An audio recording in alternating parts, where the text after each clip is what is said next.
Good morning everyone. सो हम पढ़ रहे थे चैप्टर 8 जिसका शीर्षक था पंचमढ़ी, है ना। पंचमढ़ी जो जगह है उसके बारे में हम पढ़ रहे थे। तो अभी तक हमने पढ़ा कि जो एक सहेली है वो दूसरी सहेली को, अपनी जो सिमरन है वो सिमरन को वो एक पत्र लिख रही है, और पत्र में उसने क्या क्या बातें लिखी। पत्र में उसने पंचमढ़ी के बारे में, उसकी सुंदरता के बारे में बहुत सारी चीज़ें उसे बताई थी।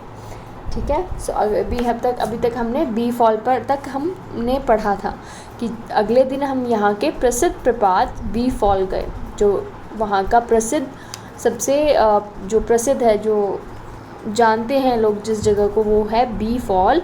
तो ये लोग कहाँ गए थे, उसके बाद बी फॉल गए थे। तो बी फॉल में 150 फीट की ऊंचाई में निर्मल जल की गिरती धारा चांदी की तरह चमकती है। जो बी फॉल था, जैसे कल मैंने आपको दिखाया था, पिक्चर में भी फ़ोटो दिखाई थी बड़ी सी उसकी। तो बी फॉल में क्या होता है, बी फॉल में कि जो धारा जब गिरती है ऊपर से नीचे की तरफ, तो ऐसा लगता है जैसे चांदी चमक रही हो। वहाँ पर पानी बहुत ऊपर से गिरता है और उसका जो रंग है वो चांदी के जैसा दिखता है। इसीलिए शायद इसे रजत प्रपात कहते हैं। इसीलिए शायद इसे रजत प्रपात कहते हैं। रजत मतलब चांदी के जैसा दिखने वाला, जो चांदी है उसे हम रजत भी कहते हैं। तो इसीलिए उसे शायद रजत प्रपात, चांदी का जैसा प्रपात कहते हैं, चांदी का वाटरफॉल कहते हैं। नीचे पहुंचने के लिए हमें 4 किलोमीटर उतरना पड़ा। अब जब वो जो वाटरफॉल था वो कितनी ऊंचाई पर था, 150 फीट की ऊंचाई पर था। तो वहाँ से नीचे उतरने के लिए उन्हें कितना, 4 किलोमीटर नीचे की तरफ उतरना पड़ा। उतर तो गए, पर लौटते समय 4 किलोमीटर की चढ़ाई में हमारी हिम्मत जवाब दे गई। उतरना तो वहाँ से आसान था, बट जब वो ऊपर चढ़ रहे थे उस पहाड़ी पर, तब जो उनकी हिम्मत थी, तब उनकी जो एनर्जी थी वो बिल्कुल ख़त्म हो चुकी थी, वो बिल्कुल थक चुके थे।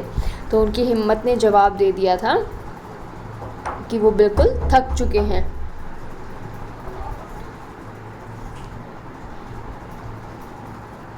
कुछ खा पीकर और दम लेकर हम राजेंद्र गिरी गए।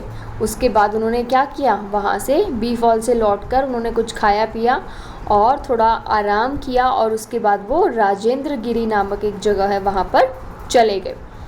राजेंद्र गिरी एक ऊंची पहाड़ी है जिस पर दूर दूर तक सुंदर जंगल फैले हैं। तो जो राजेंद्र गिरी है वो क्या है, एक ऊंची पहाड़ी है जिस पर दूर दूर तक सुंदर जंगल फैले हैं। बहुत सारे जो जंगल हैं, बहुत सारे पेड़ हैं वहाँ पर फैले हुए हैं, इसीलिए उसे सुंदर जंगल के नाम से भी कहा जाता है।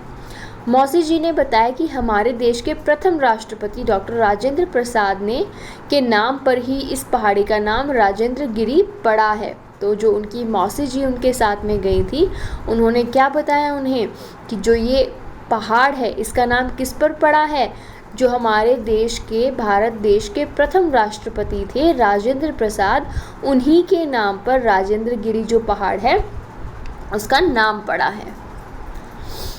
यहाँ देनवा नदी बहती है। देनवा नदी के दोनों ओर कुछ दूरी पर सुंदर वन फैले हैं। तो यहाँ पर क्या, कौन सी नदी बहती है, यहाँ पे देनवा नदी में बहती है। जो नदी है उसका नाम क्या है, देनवा नदी। तो देनवा नदी के दोनों ओर कुछ दूरी पर ही सुंदर वन फैले हैं।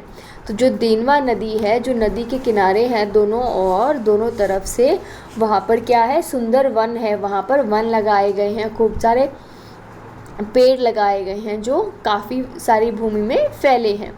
हम इन वनों के अंदर तो नहीं गए, पर मूसा जी ने बताया कि यहाँ कई तरह के जंगली जानवर रहते हैं। तो ये लोग क्या, इन्होंने क्या किया कि ये उन वनों के अंदर, जो वहाँ पर जंगल थे वहाँ पर तो वो लोग नहीं गए, पर उनके जो मूसा जी साथ में थे उन्होंने बताया कि यहाँ पर काफ़ी सारे जंगली जानवरों का घर है।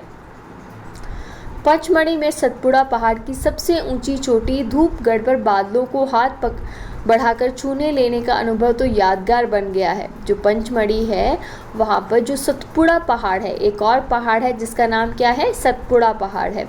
तो उसकी चोटी पर जब आप चढ़ जाते हैं तो आप बादलों के इतने करीब पहुँच जाते हैं कि आपको लगता है कि आप उनको छू लेंगे तो ही शायद जो वो बादल हैं उनको आप छू पाएंगे और पकड़ पाएंगे, और वो आपकी यादों में सिमट कर रह जाता है, आपको याद रहता है। ऐसा अनुभव था वो।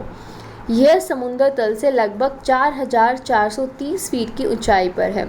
जो पहाड़ है ये सतपुड़ा वाला, ये कितनी ऊंचाई पर है? ये समुद्र तट, जहाँ पर समंदर है वहाँ से जो उसकी ऊंचाई है पहाड़ की, वो क्या है? 4,430 फीट की ऊंचाई है।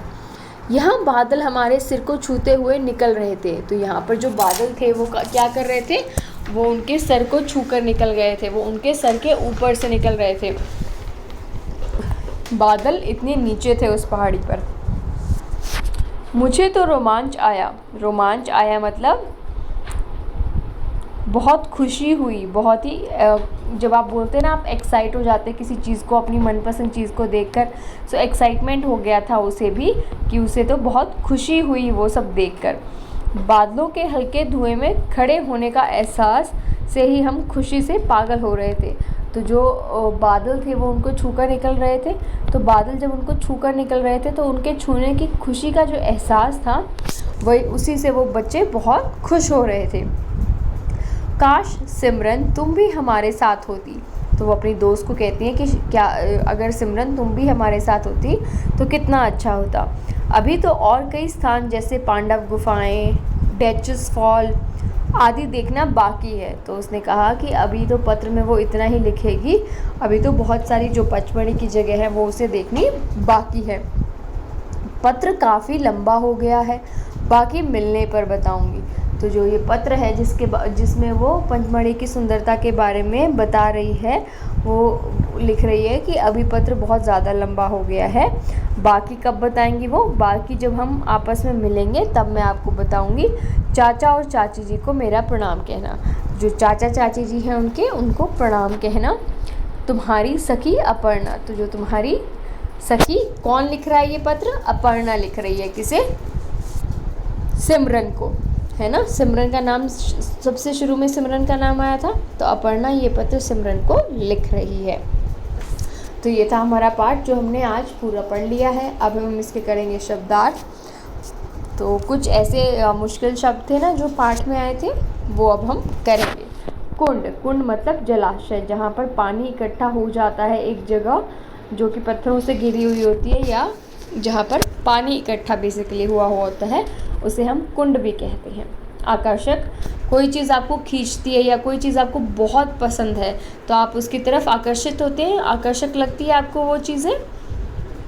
भव्य। भव्य माने सुंदर, बहुत ही सुंदर दृश्य कोई होता है तो आप उसे क्या कहते हैं? भव्य दृश्य। मनोरम। मनोरम भी सुंदर, मनोरम का भी अर्थ क्या होगा? सुंदर दृश्य। मनोरम दृश्य या फिर भव्य दृश्य, इसका अर्थ क्या होगा? सुंदर होगा।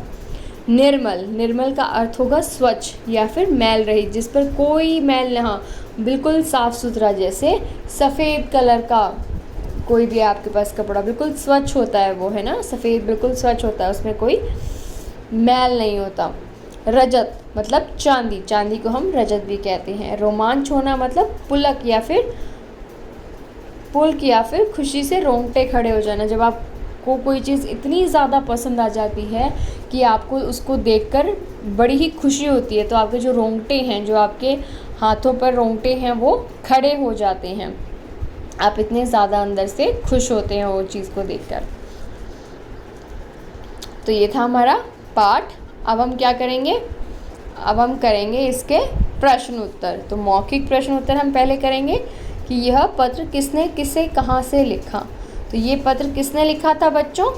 यह पत्र अपर्णा ने अपनी सखी सिमरन को पंचमढ़ी से लिखा। जब वो पंचमढ़ी पहुंच गई थी, वहां घूम रही थी, तो उसने वो पत्र वहां से लिखा था। प्रश्न 2, पंचमढ़ी के मुख्य दर्शनीय स्थान कौन कौन से हैं? कौन कौन से हैं जो पाठ में जिनके बारे में बताया गया है, जिनके बारे में अपर्णा अपनी दोस्त सिमरन को बता रही थी? महादेव गुफा, चोरागढ़, जटाशंकर और बी फॉल पंचमढ़ी के मुख्य दर्शनीय स्थल है। दर्शनीय स्थल मतलब जो स्थान देखने योग्य है, जहाँ पर जो टूरिस्ट होते हैं, जब आप घूमने जाते हैं तो जो टूरिस्ट होते हैं वो उन जगहों पर जाकर उन जगहों का आनंद लेते हैं। प्रश्न 3 है, बी फॉल को रजत प्रपात क्यों कहा जाता है? क्योंकि बी फॉल से जो गिरती हुई जल धारा होती है वो चांदी के जैसे चमकती हुई दिखाई देती है, इसीलिए बी फॉल को रजत प्रपात भी कहा जाता है। राजेंद्र गिरी का यह नाम क्यों पड़ा था? तो राजेंद्र गिरी मतलब जो राजेंद्र था पर्वत का नाम, वो क्यों पड़ा था?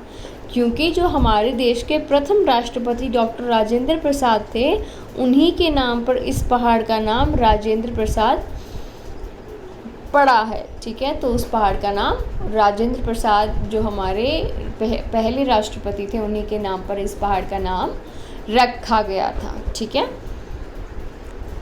तो ये आपका होमवर्क है। आपने होमवर्क में जो मौखिक प्रश्न उत्तर हैं वो करके मुझे भेजने हैं। ठीक है, थैंक यू।